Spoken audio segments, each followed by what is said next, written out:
Yo, what's good YouTube? It's boardzy, and this is going to be the long-awaited coverage of the Sprime PM1. This is not going to be a full review since it is just a pre-production sample that the company sent out, but this is going to be my thoughts on the shape, my experience with the mouse, and my thoughts on the company that seemingly popped up out of nowhere. But now I have received word that this may be an established company in the mouse scene that kind of just popped up with a sub-brand to go for more like innovative ideas and designs. But yeah, first thing you really need to know about the Sprime PM1 is that while it was advertised as like G703 inspired, some were saying G703 clone. In hand, it is definitely nowhere close to a one-to-one G703, but it easily is the shape that it is designed based off of. So it's going to feel like totally different than the EC clones and even the style of shapes like the Lamzu Thorn, Vaxi Outset AX. This really is a unique Ergo. It's made of carbon composite. It comes in at 45 grams, and there's just a lot to like about it. I'm not going to lie. And I know in general, my reviews lately have been very positive, but mice are just getting to a point where I feel like there's not a lot to criticize with the mouse itself. This has all of the details right, which I'll obviously cover, but well-tuned, pretty light optical switches, a super like dry matte coating, which I don't think is the best coating in the world, but it definitely is better for a non-plastic solid mouse than anything else I've tried. Like the ULX, Ponage, WO mouse, it definitely does feel just different. So I'm not really sure. You can honestly tell me this is a plastic mouse and I would probably believe you, but it is structurally incredibly solid. You can see I'm squeezing it as hard as I can, and there's really nothing. And at 45 grams, it's just fucking ridiculous. The quality on this for a pre-production unit with a new material, I don't even know what to say. I'm kind of speechless with how solid this feels at 45 grams because it has like the thickness and like the density feeling of like a Zowie mouse almost, but it just feels like there's nothing there. It feels almost entirely hollow, very well balanced. When I'm like fingertipping this, it is a Ergo, it is kind of wide, but I can certainly still pull off a fingertip. It just feels incredibly light, just perfectly well balanced. And yeah, this really does feel on par with some of the lightest full-size mice I've used, like the WO mouse, even the ULX. Like it is obviously within a handful of grams to that, but since it is larger, taller, wider, the volume of the mouse and the weight distribution, there's just something to be said about how crazy this mouse feels in hand. And I didn't quite notice it until I started switching to other Ergos that are actually have some heft to them, like the Vaxi Outset AX, the Zowie EC2CW, and I'm like, Jesus Christ, there's something with this mouse. But yeah, with a mouse like this, the shape is really going to make or break it, and I have had my unit for multiple weeks now,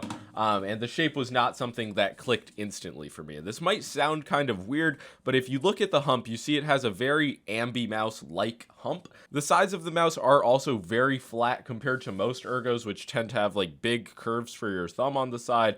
And additionally, the difference between the height of mouse 1 and mouse 2, like the slope of the buttons, is not as aggressive as some other Ergos either. So to me, with larger 21 by 11 hands, unless I'm really palm gripping the shape, and this is one of the smaller shapes for me to actually pull off a palm grip on, but on anything besides that, this just feels more like an off ambi mouse than an Ergo mouse. And excuse the greasy look on the mouse for the rest of this video. My hands were dry, so I put on some CeraVe, and yeah, I guess this is a test. You can see what the coating looks like under a very greasy, oily condition. But yeah, that's really just my experience with larger hands. If you have smaller hands and this really engulfs your palm, this will be a bit different, but I kind of see the shape as a blank canvas. It does have some nice adjustments to a G703, obviously much lower button height, which is just like a more competitive modern design. And like I've been saying, it's just not as aggressively curved really in any areas, but it still has that kind of bulb-like hump that fits very nicely in your palm, and just finding that,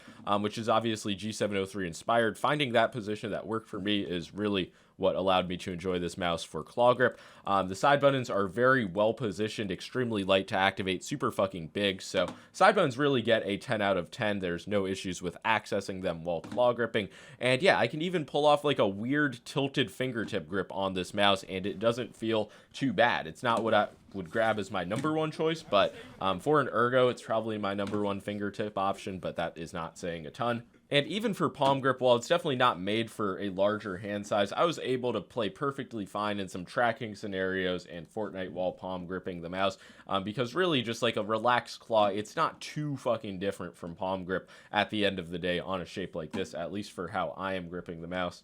So yeah, shape-wise, I do consider this to be very unique and just different feeling, especially compared to a lot of the other Ergos on the market. But if you do have larger hands and palm grip, I think something like a Lamzu Thorn, Death Adder V3, traditional Zowie mouse, that might work a little bit better for you. But yeah, this does appeal to a wide range of hand sizes, especially depending on how you grip it. The clicks themselves, I mentioned before, are opticals, and they do have a pretty light activation. There is a little bit of a difference between activation force for my left button and right button, with my right button being a little bit lighter.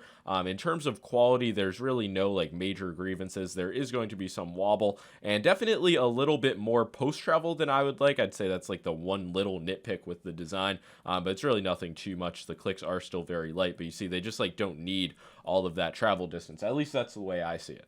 But yeah, no issues with actual actuation force. I'd say they are a very crisp and light click feeling. I'll do a sound test of all the buttons.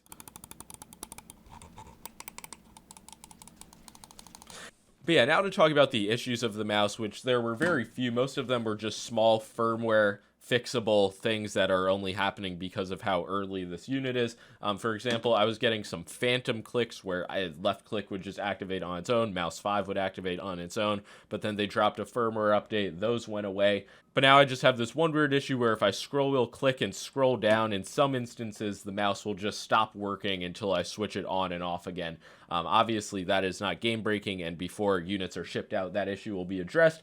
But yeah, it was really just only small like firmware based stuff like that. I did not have a great wireless connection initially. Yeah, I was really getting a lot of wireless interference issues, and the stability of the signal just did not feel great. It was noticeably off in game, and obviously I was like, this is a sample, it's still in development, so it's not the end of the world. And then a firmware update pretty much fixed all of those.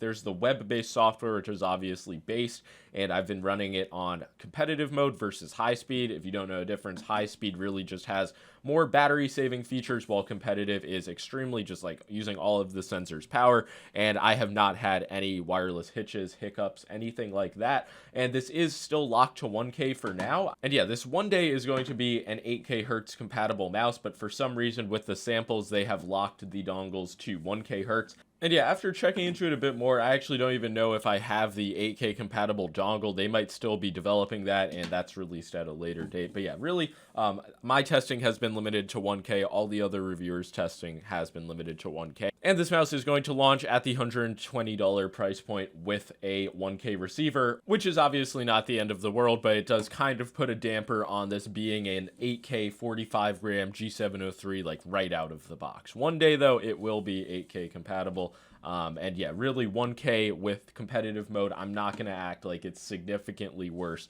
than an average or even a top tier 4K implementation, just in terms of mouse feeling, especially after you get used to it. Like honestly, when you first swap to 1K from 4K, it's like swapping from a 360 hertz monitor to like a 240 hertz, but then you kind of just get used to it. But yeah, I don't know how much else there is to say about the Sprime PM1. The skates are not anything exceptional in and of themselves. They are well rounded. I like the design they have. They honestly could do a flat base that would have even been more based, but since the weight and the center of gravity is so dialed in, the mouse just feels incredibly stable and light when you're moving it around. So it's not something that I feel like people are going to be especially shaky with, just due to how it is designed in general. And yeah, ultimately shape-wise, this obviously does draw inspiration from the G703, but due to the size difference, especially depending on your hand size, it will just feel very unique in hand.